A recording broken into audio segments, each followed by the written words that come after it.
만약 60세 이상이고 밤마다 다리가 가렵다면 이는 단순한 피부병이 아니라 콩팥이 보내는 마지막 구조 신호입니다. 제가 30년간 의료 현장에서 수많은 환자를 돌보며 가장 가슴 아팠던 순간이 언제인지 아십니까? 바로 환자들이 선생님 사실 몇 달 전부터 다리가 계속 가려웠어요 라고 뒤늦게 고백할 때였습니다. 그때는 이미 너무 늦은 경우가 대부분이었기 때문입니다. 전 세계 수백만 명이 이런 가려움증을 단순한 노인성 건조증으로 착각하고 방치하다가 돌이킬 수 없는 강을 건너고 있습니다. 작년에 만난 68, 새 할머니 한 분이 기억납니다. 손자 결혼식을 앞두고 계셨던 분인데 1년 동안 정강이가 미친 듯이 가려웠지만 나이 들어서 피부가 건조한가 보다 하고 참으셨다고 합니다. 할머니는 그저 날씨 탓이려니 혹은 비누가 안 맞아서 그러려니 하고 대수롭지 않게 넘기셨던 겁니다. 결국 어떻게 되셨을까요? 어느 날 아침 다리가 코끼리처럼 퉁퉁 부어 응급실에 실려 오셨고 의사로부터 청천벽력 같은 말기 신부전 판정을 받으셨습니다.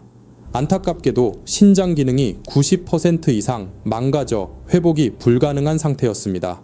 결국 할머니는 그토록 기다리던 손자 결혼식에 가보지도 못하고 차가운 병원 침대에서 투석기를 단 채 영상통화로 결혼식을 지켜보셔야만 했습니다. 할머니가 제 손을 잡고 눈물을 흘리며 하신 말씀이 아직도 귀에 생생합니다. 선생님, 가려움이 신장이 망가지는 신호인 줄 알았다면 진작 검사받았을 텐데요 라고 말입니다. 이것은 비단 이 할머니만의 이야기가 아닙니다. 최근 통계에 따르면 지난 10년 사이 투석이 필요한 신장 질환 환자가 무려 200%나 급증했습니다. 그리고 이들 중 상당수가 투석을 시작하기 2년 전부터 극심한 가려움을 겪었다는 사실을 알고 계십니까? 우리 몸의 신장은 침묵의 장기라서 웬만해서는 아프다는 내색을 하지 않습니다. 하지만 독소가 꽉 차서 더 이상 버틸 수 없을 때 피부를 통해 마지막 경고를 보냅니다. 그런데 우리는 그것을 무시하고 있는 것입니다. 자, 여기서 솔직해집시다. 지금 영상을 보시는 분들 중에 밤마다 팔다리가 이유 없이 가려운 분 계신가요? 그렇다면 댓글창에 숫자 1을 남겨주세요. 부끄러워하지 마십시오. 수많은 분들이 같은 증상으로 고통받고 있다는 걸 확인하는 순간 치유의 희망이 시작됩니다. 오늘 영상에서는 병원에서도 잘 알려주지 않는 신장이 보내는 위험한 가려움 위치 3곳과 망가진 신장을 되살리는 기적의 자연 음식까지 모두 공개하겠습니다.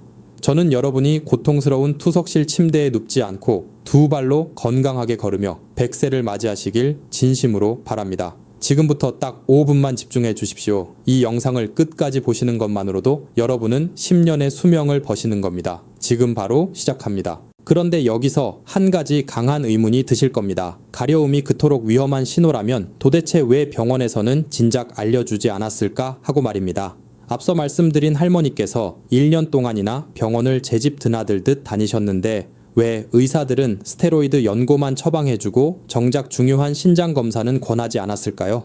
이것은 의사 선생님들의 실력이 부족해서가 아닙니다. 여러분이 다리가 가려워 피부과에 가면 의사 선생님은 돋보기로 여러분의 피부 표면을 아주 자세히 들여다봅니다. 하지만 청진기를 여러분의 등 뒤에 있는 콩팥에 대보지는 않습니다. 우리 몸은 하나로 연결되어 있는데 병원의 진료 과목은 쪼개져 있으니 서로 연결 고리를 놓치는 경우가 너무나도 많습니다. 게다가 병원의 진단 기준은 이미 병이 깊어진 상태에 맞춰져 있습니다. 신장 기능이 50% 혹은 60%까지 떨어져도 일반적인 건강검진 혈액 검사에서는 수치가 정상 범위로 나오는 경우가 허다합니다. 의학적으로 신장은 침묵의 장기라고 불립니다. 콩팥은 인내심이 아주 강해서 70% 이상 파괴되어 더 이상 버틸 수 없을 때가 되어서야 비로소 크레아티닌이라는 수치를 높이며 비명을 지릅니다. 문제는 이때 병원에서 경고를 받고 치료를 시작하려고 하면 이미 너무 늦다는 것입니다. 한번 망가진 신장 세포는 마치 타버린 숲과 같아서 현대의학으로는 다시 살려낼 방법이 없습니다. 그래서 제가 오늘 이 자리에 선 것입니다. 저는 여러분이 병원 검사 수치만 믿고 안심하다가 돌이킬 수 없는 후회를 하지 않기를 바랍니다. 저는 여러분이 벼랑 끝으로 가기 전 아직 푸른 잔디밭에 서 있을 때 내 몸이 보내는 미세한 신호를 알아채고 발길을 돌리시기를 간절히 원합니다. 저는 여러분에게 비싼 영양제를 팔거나 특정 병원을 홍보하려는 것이 아닙니다. 고통스러운 투석실에 단골 손님이 되는 것을 막는 것, 그것이 제가 이 영상을 만든 유일한 이유입니다. 그렇다면 도대체 왜 신장에 독소가 쌓이면 하필이면 다리가 가려운 걸까요? 그리고 왜 긁어도 시원하지 않고 뼈 속까지 가려운 느낌이 드는 걸까요? 여기에는 아주 놀랍고도 중요한 과학적 원리가 숨어 있습니다. 이 원리를 이해하셔야만 여러분은 비로소 공포에서 벗어나 내 몸을 스스로 지킬 수 있게 됩니다. 다음 부분에서 그 비밀을 낱낱이 파헤쳐 드리겠습니다. 자, 그렇다면 도대체 왜 신장이 나빠지면 피부가 그것도 하필이면 다리가 가려운 걸까요? 그리고 왜 긁어도 시원하지 않고 뼈 속까지 가려운 느낌이 드는 걸까요? 여기에는 아주 놀랍고도 중요한 과학적 원리가 숨어 있습니다. 이 원리를 이해하셔야만 여러분은 비로소 막연한 공포에서 벗어나 내 몸을 스스로 지킬 수 있게 됩니다. 우선 우리 몸의 신장이 무슨 일을 하는지 아주 간단하게 상상해 보겠습니다. 신장은 우리 몸의 정수기 필터와 같습니다. 우리가 매일 먹는 음식과 물음피가 되어 온몸을 도는데 이 과정에서 찌꺼기가 발생합니다. 건강한 신장은 이 찌꺼기를 소변으로 걸러내서 몸 밖으로 배출합니다. 그런데 신장 기능이 떨어지면 어떻게 될까요? 마치 꽉 막힌 하수구처럼 더러운 찌꺼기가 밖으로 나가지 못하고 우리 몸속 핏물에 둥둥 떠다니게 됩니다. 이것을 의학 용어로 요독이라고 부릅니다. 문제는 여기서부터 시작됩니다. 피 속에 쌓인 요독과 인이라는 독소들은 갈 곳이 없으니 혈관을 타고 온몸을 돌아다니다가 결국 피부 밑세포에 들러붙게 됩니다. 이때 우리 몸은 비상사태를 선포합니다. 피부에 붙은 독소를 적으로 간주하고 히스타민이라는 물질을 내뿜는데 이것이 바로 미칠 듯한 가려움증을 유발하는 첫 번째 원인입니다. 그런데 여러분 혹시 이런 생각 안 해보셨습니까? 독소가 온몸에 돈다면 얼굴이나 배도 가려워야 하는데 왜 유독 다리와 발목이 가장 먼저 그리고 가장 심하게 가려운 걸까요? 여기에 두 번째 비밀인 중력의 법칙이 숨어 있습니다. 우리는 하루 종일 서 있거나 의자에 앉아서 생활합니다. 지구의 중력은 모든 것을 아래로 끌어당깁니다. 신장이 망가지면 수분을 배출하지 못해 몸에 물이 차오르는데 이 물과 무거운 노폐물들이 중력 때문에 자연스럽게 몸의 가장 아래쪽인 다리로 쏠리게 되는 것입니다. 이것이 바로 우리가 흔히 말하는 부종입니다. 다리에 물이 차오르면 피부는 마치 물풍선처럼 팽팽하게 늘어납니다. 피부가 늘어나면 피부를 보호하던 방어막이 얇아지고 미세하게 찢어지게 됩니다. 바로 그 틈새로 아래쪽으로 쏠린 고농도의 독소들이 신경을 직접적으로 자극하는 것입니다. 그래서 신장 질환으로 인한 가려움은 모기에 물린 것과는 차원이 다릅니다. 겉피부가 가려운 것이 아니라 피부 깊숙한 곳, 아니 뼈 속에서부터 가려움이 스멀스멀 올라오는 느낌이 듭니다. 아무리 긁어도 그 깊은 곳의 가려움은 해소되지 않고 오히려 피부만 벗겨져 피가 나고 딱지가 않게 됩니다. 이것은 단순한 피부 문제가 아니라 더러워진 혈액이 보내는 비명소리인 것입니다. 여러분, 우리 몸의 콩팥은 지금 이 순간에도 아무 말 없이 여러분의 피를 걸러주고 있습니다. 주인이 잠든 사이에도 쉬지 않고 일하는 고마운 장기입니다. 내 몸의 소중한 장기를 지키겠다는 다짐으로 그리고 콩팥아 고마워 라는 마음을 담아 댓글창에 콩팥 두 글자를 적어주세요. 여러분의 작은 의지 표현이 건강을 지키는 첫걸음이 됩니다. 수많은 분들이 댓글로 서로를 응원하는 모습은 그 자체로 치유의 에너지가 됩니다. 자, 이제 원리를 확실히 아셨으니 실전으로 들어가겠습니다. 지금 당장 바지를 걷어 올리고 거울을 보십시오. 제가 지금부터 말씀드릴 세 곳을 확인해 보셔야 합니다. 이 세 곳 중 한 곳이라도 해당된다면 내일 당장 병원에 가셔야 할 수도 있습니다. 신장이 보내는 위험한 가려움 위치, 그 첫 번째는 바로 이곳입니다. 자, 지금 바로 바지를 무릎까지 걷어 올리고 정강이 안쪽을 유심히 살펴봐 주십시오. 신장이 망가질 때 가장 먼저 그리고 가장 흔하게 신호를 보내는 곳이 바로 이 정강이 뼈 부분이기 때문입니다. 여러분의 정강이 피부 상태는 어떠신가요? 혹시 하얗게 각질이 일어나 있거나 마치 뱀 껍질이나 물고기 비늘처럼 피부가 갈라져 있지는 않으신가요? 많은 어르신들이 이런 증상을 발견하면 대수롭지 않게 여기십니다. 아이고, 나이가 드니 피부도 늙어서 기름기가 빠졌나 보다 라고 생각하시거나 겨울철이라 날씨가 건조해서 그렇다고만 생각하십니다. 그리고는 뜨거운 물에 푹 담그거나 떼수건으로 박박 문지르기도 하시고 약국에서 사온 바셀린이나 로션을 듬뿍 바르기도 하십니다. 물론 단순한 노인성 건조증일 수도 있습니다. 하지만 여기서 우리가 반드시 구분해야 할 결정적인 차이점이 있습니다. 단순 건조증이라면 보습제를 꼼꼼히 바르고 일주일 정도 지나면 증상이 눈에 띄게 좋아져야 합니다. 가려움도 잦아들고 피부 결도 부드러워져야 정상입니다.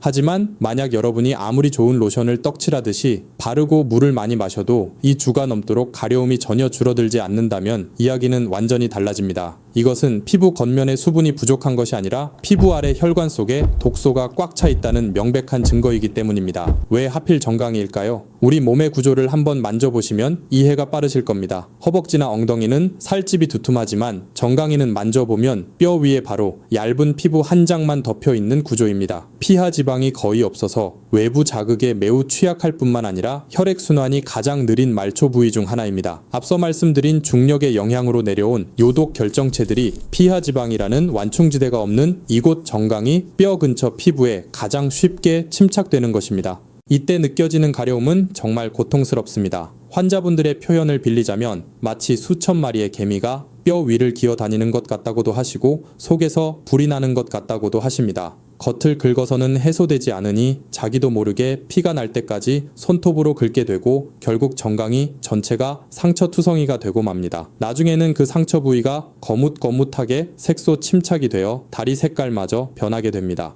만약 지금 거울 속 여러분의 정강이가 이런 모습이라면 더 이상 피부과 약에만 의존해서는 안 됩니다. 이것은 콩파티, 제발 나 좀 살려줘 라고 외치는 비명소리입니다. 하지만 너무 걱정하지는 마십시오. 정강이뿐만 아니라 더 확실하게 신장 이상을 확인할 수 있는 두 번째 위치가 있습니다. 이곳은 단순한 가려움을 넘어 눈으로도 확연한 차이를 보여주는 곳입니다. 바로 발목입니다. 다음 부분에서 발목에 나타나는 위험한 신호를 확인하는 아주 쉬운 방법을 알려드리겠습니다. 자, 정강이를 확인하셨다면 이제 시선을 조금 더 아래로 내려보겠습니다. 신장이 보내는 두 번째 위험 신호가 나타나는 곳 바로 발목입니다. 그런데 이곳의 가려움은 정강이와는 조금 다른 특징을 가지고 있습니다. 정강이가 건조해서 갈라지는 느낌이었다면 발목은 묵직하게 부어오르면서 터질 것 같은 가려움을 동반한다는 점입니다. 혹시 여러분 중에 이런 경험 있으신 분 계신가요? 아침에는 분명히 헐렁했던 신발이 저녁만 되면 꽉 끼어서 발이 들어가지 않는다거나 양말을 벗었을 때 발목에 선명한 고무줄 자국이 남아서 한참 동안 사라지지 않는 경험 말입니다. 만약 발목이 가려우면서 이런 증상이 함께 나타난다면 이것은 단순한 피부 문제가 아닙니다. 여러분의 콩팥이 더 이상 몸속의 수분을 소변으로 배출하지 못하고 있다는 명백한 증거, 즉 부종입니다. 여기서 아주 간단하지만 의사들도 실제 진료 현장에서 사용하는 자가 진단법 하나를 알려드리겠습니다. 지금 바로 여러분의 엄지손가락으로 발목 안쪽 복사뼈 위쪽이나 발등을 꾹 눌러보십시오. 속으로 10초를 세면서 지그시 누르셔야 합니다. 하나, 둘, 셋, 넷. 자, 이제 손가락을 떼어보십시오. 어떻습니까? 눌린 자리가 금방 원래대로 돌아오나요? 아니면 마치 차를 끌 누른 것처럼 푹 들어간 자국이 그대로 남아있나요? 건강한 사람은 피부에 탄력이 있어서 누르자마자 즉시 튀어 올라와야 정상입니다. 하지만 손가락을 떼고 나서도 움푹 파인 자국이 5초 이상 지속된다면 이것은 함몰 부종이라고 해서 신장 기능이 심각하게 떨어졌다는 적신호입니다. 이것이 왜 위험할까요? 발목에 고인 그 액체는 단순한 물이 아닙니다. 콩팥이 미쳐 거르지 못한 노폐물과 독소, 그리고 염분이 뒤섞인 오염된 체액입니다. 이 더러운 물이 피부 조직 사이에 꽉 차 있으니 피부가 얼마나 괴롭겠습니까? 그래서 발목 부종이 있는 환자분들은 가려움증뿐만 아니라 다리가 납덩이처럼 무겁고 쥐가 자주 나는 증상을 함께 호소하십니다. 많은 분들이 이 증상을 그저 나이 들어서 살이 찐 것이라고 착각하거나 혈액순환이 좀 안 되는가 보다 하고 넘겨버립니다. 하지만 이것은 지방이 아니라 독소입니다. 지방은 누른다고 들어가지 않지만 부종은 들어갑니다. 이 차이를 반드시 기억하셔야 합니다. 이 신호를 무시하면 다음 단계는 폐에 물이 차서 숨이 차오르는 폐부종으로 이어질 수 있기 때문입니다. 이 증상은 정말 중요하고도 위험한 신호입니다. 주변에 계신 소중한 분들이 이 골든타임을 놓치지 않도록 지금 바로 댓글창에 주애라는 두 글자를 남겨주십시오. 여러분이 남겨주시는 댓글 하나하나가 유튜브 알고리즘을 통해 이 영상이 꼭 필요한 다른 어르신들에게 전달되는 다리가 되어줍니다. 한 사람의 생명을 살리는 일, 여러분의 손끝에서 시작됩니다. 자, 이제 정강이와 발목을 확인했습니다. 하지만 아직 마지막 한 곳이 남았습니다. 이곳은 신장 질환과 일반 피부병을 구별하는 가장 결정적인 단서가 되는 곳입니다. 그리고 신장이 보내는 구조 신호가 하루 중 언제 가장 강력하게 나타나는지 그 시간의 비밀까지 다음 부분에서 모두 밝혀드리겠습니다. 이제 마지막으로 확인해야 할 세 번째 신호는 가려움이 나타나는 위치가 아니라 가려움이 발생하는 패턴과 시간입니다. 이것은 일반적인 피부병과 신장 질환을 구별하는 가장 결정적인 열쇠가 됩니다. 먼저 여러분의 다리를 한번 보십시오. 가려움이 오른쪽 다리에만 있나요? 아니면 왼쪽 다리에만 있나요? 만약 모기에 물렸거나 접촉성 피부염이라면 특정 부위만 가려운 것이 정상입니다. 하지만 신장 기능 저하로 인한 가려움은 다릅니다. 우리 몸의 혈액은 전신을 돌기 때문에 독소 또한 양쪽 다리에 똑같이 쌓이게 됩니다. 그래서 신장이 보내는 위험 신호는 반드시 양쪽 종아리나 양쪽 발바닥이 동시에 가려운 대칭성을 띈다는 특징이 있습니다. 그리고 더 중요한 것은 바로 시간입니다. 혹시 낮에는 그나마 참을 만한데 밤만 되면 특히 모두가 잠든 새벽 2시나 3시쯤에 미칠 듯한 가려움 때문에 잠에서 깨신 적이 있으신가요? 만약 그렇다면 이것은 신장이 여러분에게 보내는 최후 통첩일 가능성이 매우 높습니다. 왜 하필 새벽일까요? 여기에는 우리 몸의 호르몬 비밀이 숨겨져 있습니다. 우리 몸에는 코르티솔이라는 천연 한겸증 호르몬이 나옵니다. 이 호르몬은 낮에는 왕성하게 분비되어 가려움이나 통증을 억제해 줍니다. 하지만 밤이 되고 새벽이 되면 이 코르티솔 수치가 바닥으로 떨어지게 됩니다. 방패가 사라지니 낮 동안 억눌려 있던 독소들의 공격이 본물 터지듯 시작되는 것입니다. 게다가 밤이 되면 우리 몸의 천이 살짝 올라가고 혈관이 확장되는데 이때 혈류 속도는 느려집니다. 느려진 혈류를 타고 독소들이 피부 신경에 더 오랫동안 머물며 자극을 주기 때문에 낮과는 비교도 안 될 만큼 극심한 고통을 느끼게 되는 것입니다. 이것은 단순히 잠을 못 자는 문제가 아닙니다. 수면은 우리 몸의 장기들이 회복하는 유일한 시간입니다. 가려움 때문에 잠을 설치면 신장은 회복할 시간을 잃게 되고 스트레스를 받아 기능이 더 빨리 망가지는 악순환에 빠지게 됩니다. 지금까지 말씀드린 정강이의 건조한 발목의 부종, 그리고 밤마다 찾아오는 양쪽 다리의 가려움, 이 세 가지가 겹친다면 더 이상 지체할 시간이 없습니다. 하지만 너무 절망하지는 마십시오. 우리 주변에는 아주 저렴한 가격으로 이 독소를 씻어내고 신장을 춤추게 만드는 기적의 식재료가 있습니다. 다음 부분에서 신장내과 의사들도 몰래 챙겨 먹는다는 그 놀라운 해결책을 공개하겠습니다. 자, 지금까지 우리는 신장이 보내는 무서운 경고 신호들을 확인했습니다. 혹시 세 가지 증상이 다 해당되셔서 절망하고 계신가요? 억장이 무너지는 것 같고 당장 큰일이 날까봐 두려우신가요? 하지만 절대 포기하지 마십시오. 우리 몸은 놀라운 회복력을 가지고 있습니다. 여러분이 조금만 도와주신다면 죽어가던 콩팥도 다시 숨을 쉴 수 있습니다. 많은 분들이 신장에 좋다고 하면 무조건 비싼 약이나 녹용 같은 보약부터 찾으십니다. 혹은 텔레비전에서 좋다고 하는 시금치나 바나나를 믹서기에 갈아서 무턱대고 드시기도 합니다. 하지만 여기서 제가 의사로서 엄중하게 경고합니다. 만약 여러분의 신장 기능이 이미 떨어진 상태라면 칼륨이 많이 든 시금치나 바나나, 아보카도 같은 음식은 오히려 독극물이 될 수 있습니다. 배출되지 못한 칼륨이 심장을 멈추게 할 수도 있기 때문입니다. 그렇다면 도대체 무엇을 먹어야 할까요? 신장에 부담을 주지 않으면서 혈관 속의 독소를 씻어내고 죽어가는 사구체를 되살리는 기적의 식재료가 과연 있을까요? 네, 있습니다. 그것은 놀랍게도 여러분의 냉장고 속에 늘 있는 아주 흔하고 저렴한 채소입니다. 바로 양배추입니다. 왜 하필 양배추일까요? 양배추는 신장 환자들에게 하느님이 주신 선물이라고 불립니다. 그 이유는 첫째, 칼륨 함량이 매우 낮아 신장에 부담을 주지 않기 때문입니다. 둘째, 양배추 속에 들어있는 설포라판이라는 성분 때문입니다. 이 성분은 혈관 속에 끈적하게 달라붙은 요독과 활성산소를 강력하게 씻어내는 천연 세정제 역할을 합니다. 하지만 양배추만 드셔서는 안 됩니다. 양배추의 비린 맛을 잡아주고 해독 효과를 2배로 높여줄 짝꿍이 필요합니다. 그것은 바로 사과입니다. 사과 껍질에 풍부한 펙틴 성분은 장내에 쌓인 독소를 스펀지처럼 빨아들여 대변으로 배출시킵니다. 즉, 신장이 해야 할 일을 장에서 대신해주기 때문에 지친 신장이 쉴 수 있는 휴가 시간을 주는 것입니다.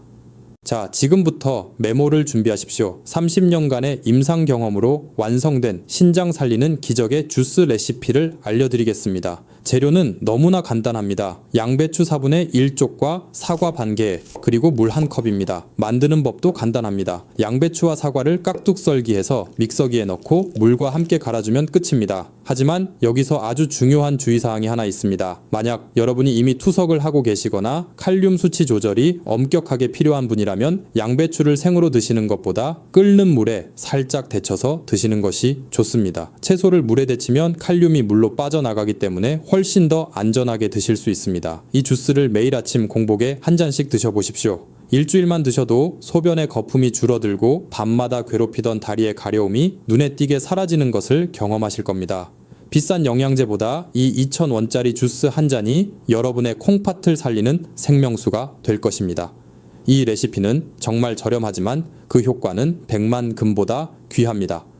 여러분, 이 영상을 보고 그냥 지나치지 마시고 내일 아침부터 꼭 실천해 보시겠습니까? 저와의 약속, 그리고 여러분 자신과의 약속을 위해 댓글창에 재료의 이름인 양배추 3글자를 적어 주십시오. 여러분이 직접 손으로 타이핑하면서 결심하는 순간 뇌는 그것을 기억하고 실천으로 옮길 확률이 높아집니다. 양배추라고 적어주신 분들의 신장이 하루빨리 깨끗해지기를 저도 함께 기도하겠습니다. 자, 이제 독소를 씻어내는 방법까지 알았습니다. 하지만 아무리 좋은 음식을 먹어도 매일 이것을 계속한다면 콩팥은 결국 버티지 못하고 무너집니다. 70대 어르신들이 무심코 저지르는 신장을 파괴하는 최악의 습관, 그것이 무엇인지 다음 부분에서 확실하게 짚어드리겠습니다. 자, 이제 독소를 씻어내는 방법까지 알았습니다. 하지만 아무리 좋은 양배추 주스를 마셔도 여러분이 매일 무심코 하는 이 행동을 멈추지 않는다면 밑 빠진 독에 물 붓기가 될 뿐입니다. 오늘부터 당장 실천해야 할 신장을 살리는 3가지 행동 수칙을 말씀드리겠습니다. 이것은 돈 한 푼 들지 않지만 그 효과는 수천만 원짜리 치료보다 강력합니다.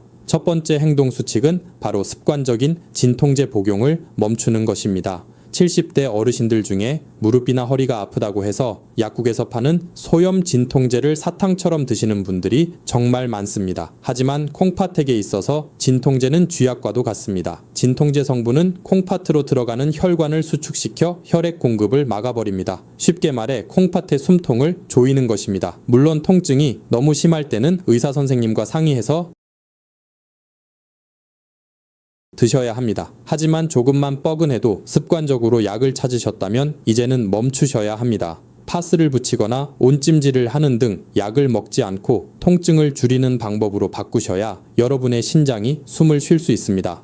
두 번째 행동 수칙은 매일 밤 양말 자국을 확인하는 것입니다. 이것은 오늘부터 여러분의 저녁 일과가 되어야 합니다. 잠자리에 들기 전 양말을 벗을 때 발목에 난 자국을 유심히 보십시오. 어제보다 자국이 깊어졌는지 아니면 옅어졌는지 확인하는 습관만으로도 신장 기능의 변화를 가장 빨리 알아챌 수 있습니다. 만약 자국이 점점 깊어진다면 주저하지 말고 병원에 가셔야 합니다. 세 번째 행동 수칙은 물을 올바르게 마시는 것입니다. 신장을 씻어낸다고 해서 무조건 물을 많이 마시는 것이 능사가 아닙니다. 특히 한꺼번에 벌컥벌컥 마시는 찬물은 신장에 쇼크를 줍니다. 물은 반드시 청아 비슷한 미지근한 물을 종이컵 반잔 정도씩 자주 나누어 드시는 것이 좋습니다. 그리고 아주 중요한 주의사항이 있습니다. 만약 여러분이 이미 병원에서 신장 기능이 많이 떨어졌다는 진단을 받으셨거나 투석 중이시라면 물 마시는 양도 의사 선생님의 처방을 따르셔야 합니다.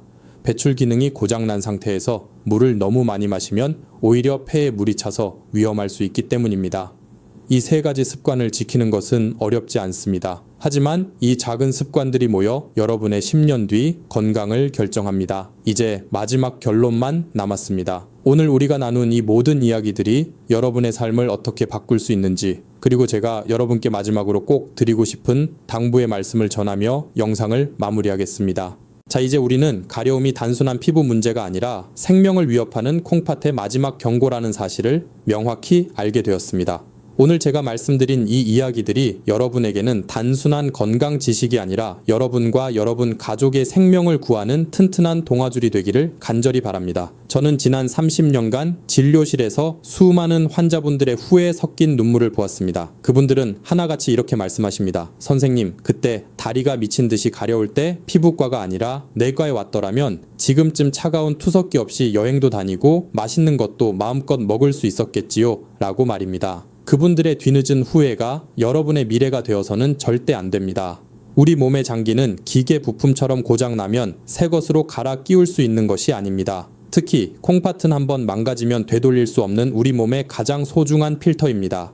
피부에 난 작은 상처는 시간이 지나면 새살이 돋아나지만 죽어버린 콩팥 세포는 다시는 살아나지 않습니다. 그러니 오늘 밤부터라도 무심코 다리를 긁지 마시고 내 다리가 보내는 신호의 귀를 기울여 주십시오. 그리고 제가 알려드린 양배추 주스와 생활 수칙들을 오늘부터 당장 실천해 주십시오. 저는 이 채널을 구독하시는 모든 시청자 여러분이 병원 침대가 아닌 따뜻한 집에서 사랑하는 가족들과 웃으며 건강하게 100세를 맞이하시기를 진심으로 기도합니다. 여러분의 건강한 노후를 응원하는 저의 진심을 담아 댓글창에 100세라고 적어주십시오. 여러분이 직접 적는 그 굳은 다짐이 건강한 100세 인생을 만드는 가장 강력한 주문이 될 것입니다. 다음 영상에서는 콩팥을 망가뜨리는 우리가 매일 식탁에서 만나는 의외의 음식들에 대해 더 깊이 있는 정보를 가지고 찾아오겠습니다. 오늘 영상이 도움이 되셨다면 주변의 소중한 분들에게 공유해 주시고 구독 버튼을 눌러 주십시오. 여러분의 작은 관심이 누군가의 생명을 살릴 수도 있습니다. 끝까지 시청해 주셔서 감사합니다. 늘 건강하십시오.